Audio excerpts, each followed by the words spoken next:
Hello everyone, and welcome to today's session. My name is Jenny, and I'll be facilitating today's event. Today I'm joined by Holly and Michael. And just before we get started, we ask that you keep your videos and your microphones off. And this event is being recorded, so if you miss anything, there is an opportunity to refer back to the recording and the slides. We will be using Slido during the session, and I'll be sharing the QR code with you in the next slide. And I think we also have a link in the chat, and we have a tab, a Slido tab at the top. There will be opportunities for a Q&A, so if you have any questions at any time, you can just type it into Slido and we can answer those questions for you. So this is the QR code.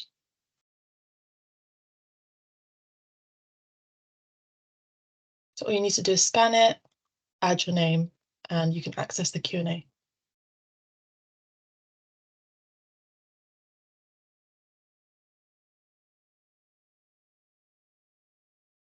And I'll pop a physical link in the chat as well.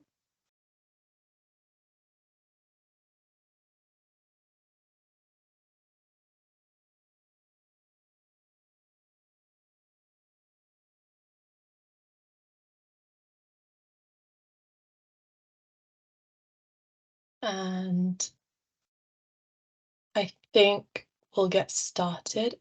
This is the agenda for today, so it's a short one. And I'll hand over to Holly. Great, thank you. Thanks everybody for joining. So today we'll be talking through the December 2023 extraordinary release. We have slides for each of the releases. Jenny, if you want to go on to the next slide. So far, we have 4 changes that have been agreed to be implemented as part of the 6th of December extraordinary release, and we have one that is targeted as well, which is likely to be agreed, but it hasn't been taken to change panel yet. We have R67, which is the introduction of CSS refresh functionality. R0128, which is the removal of CSS Business Rule 117 to reflect one fail, all fail optionality. 136, which is a change to the rec schedule, change to market stabilization charge. 118, which is a review of Schedule 12 and processes to manage access to data. They've all been agreed, and we have 149, which is updates to the EES API interface specification. I'll go into each of the changes, and as Jenny said, if you have any questions, feel free to ask them at any time. Can we go on to the next slide, please, Jenny? So the first of the changes, I'm going to hand over to Michael. Hi, Michael, and he'll talk you through R67. Thank you, Holly. So, good afternoon, everyone. My name is Michael Taylor. I work in the Rec Technical Services and had the pleasure of working on this change. So what R67 is effectively looking to do is it will be introducing a refresh or resend functionality for the central data service providers, initially starting with the GRDA. So why is this important? So there have been occurrences throughout the early life and the first year and a bit of CSS operations where messages have been received after gate closure, received out of order, or to the order that they were originally sent in. So this is at a top level, this is referred to as message synchronicity issues. And we worked very hard with both the GRDA and CSS to come up with this solution, which is to allow for the GRDA to trigger a resend or a refresh around gate closure messages to bring in that extra resilience and robustness to the whole gate closure processes. So it's one of introducing a new tool to effectively improve that overall system resilience. As I mentioned, this is starting off with GRDA, but there is a pipeline to roll it out to ERDA as well, who will be looking to benefit from this as part of their market-wide half-hourly target operating model. So, thank you. That's it from me. Oh, there's no slide, sorry. So yeah, a little bit more detail on this, sorry. It's so there's three of the CSS messages that are impacted by this. This is the secured active, the cancelled, and the registration event synchronization. So as mentioned previously, GRDA can trigger a resend of these or a refresh of these messages where they suspect that they have not received the full set around gate closure messages. Thank you. Next slide, please, Holly. So, thank you. Thanks, Michael. Over to me now. So I'll talk through the next change. This is a really simple change, and we also covered this in the November webinar as it was approved at that point, so people should be quite familiar with it.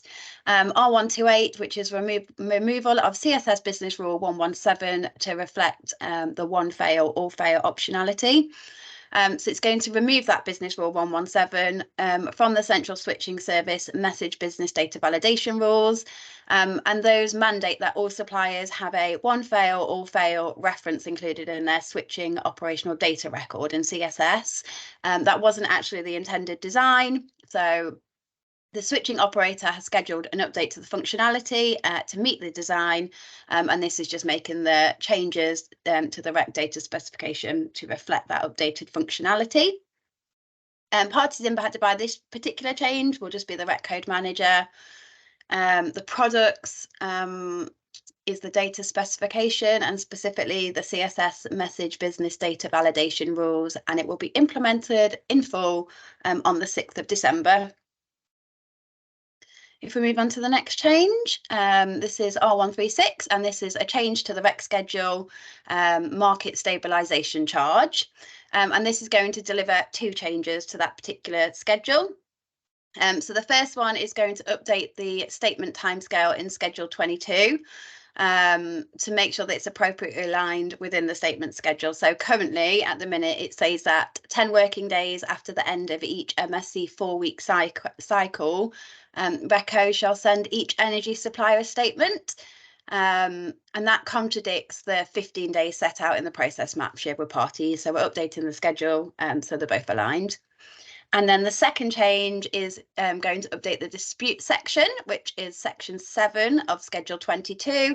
And that's going to be updated to include a reference to credit advice notes.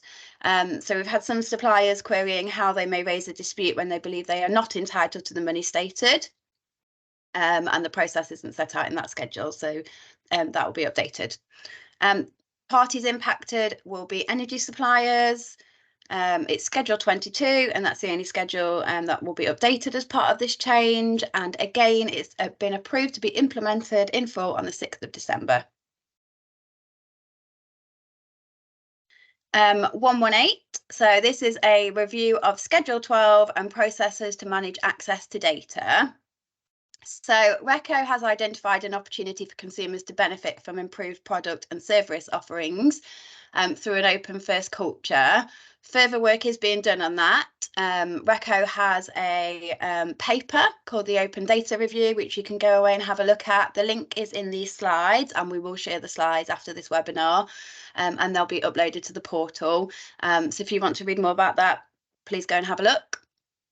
The implementation of this particular CP will assist in the move towards that classification-based access within the REC. And that will be addressed through a later change proposal that again we'll come and talk to you about. So the summary of the changes, and there are quite a few. So the gas dam and the electricity dam will move from a Category 2 document to a Category 3 document, and therefore we'll go through the Cat 3 change proposals. A new appendix to the dams will be added. That's going to be called the Inquiry Server User Category, and that will list the categories of data access and the purposes of those accesses. REC PAB will now be the owner of the dams and the new appendix. We're going to be updating Schedule 12, and the REC baseline statement will be amended to reflect the new responsibilities. And then the PAB procedures document will also be updated with a broad statement that the PAB will accept and reject any changes to the Cat 3 documents in which it's responsible. So parties impacted by this change, so it's the gas and electricity inquiry service providers and anybody that uses those services as well, and the code manager.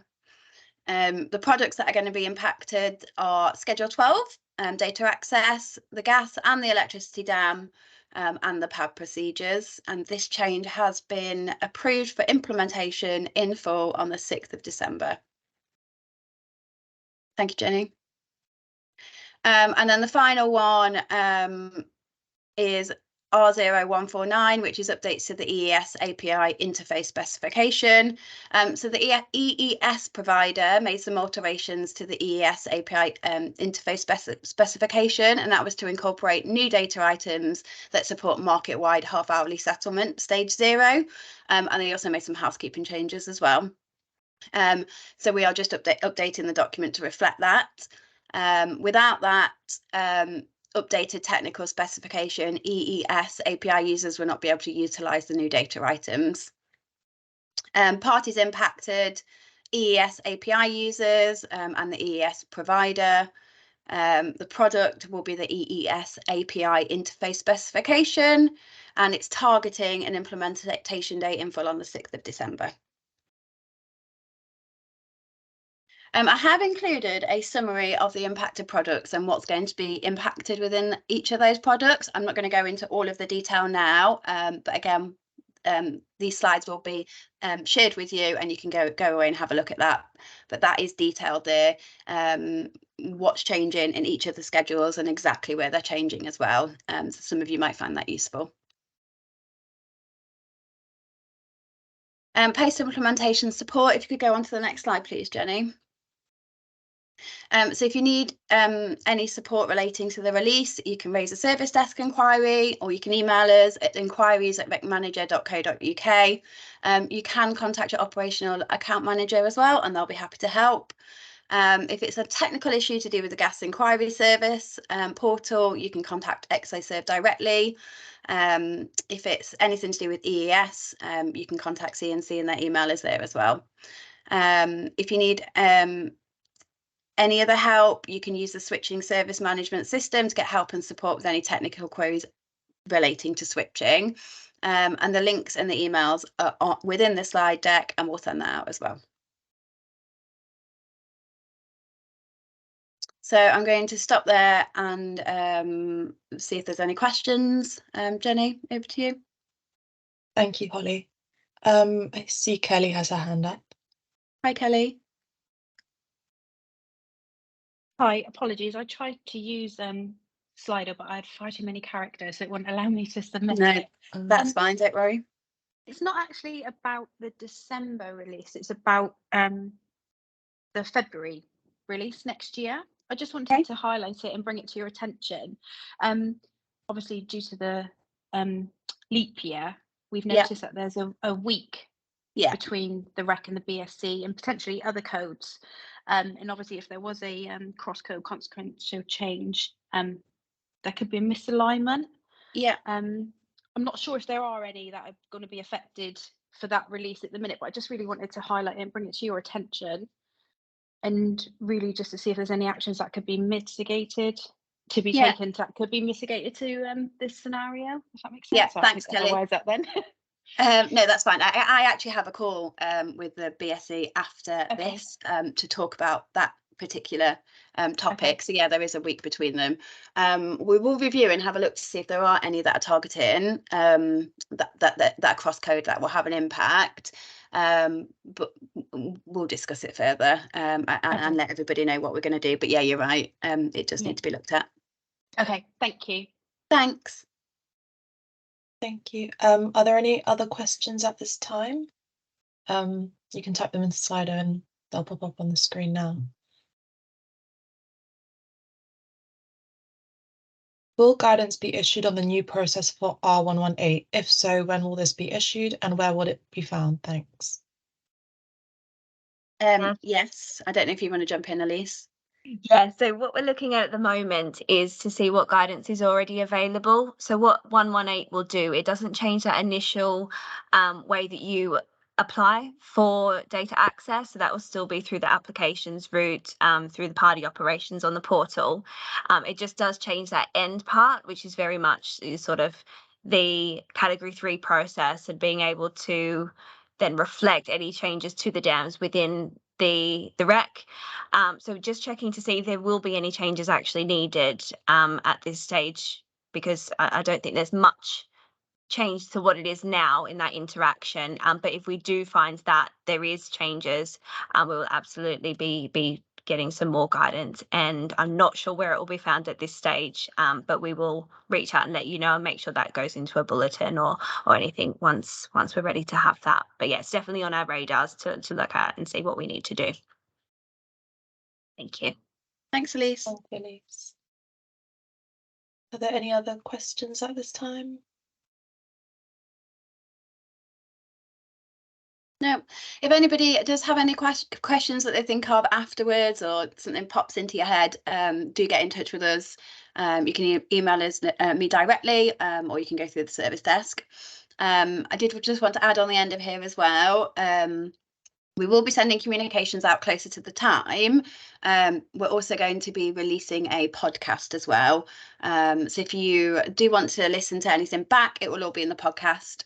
And the recording will be made available, so you can go back and listen to this as well. Yeah, thank you, Holly. And I think that's everything from us for now, isn't it? Yeah. So thank you everyone for attending this session. We hope you found this useful. Just before you go, we ask that you complete our feedback form. It just lets us know what you like about the events and what we can do to improve. Great, thanks all. Thank you, everyone.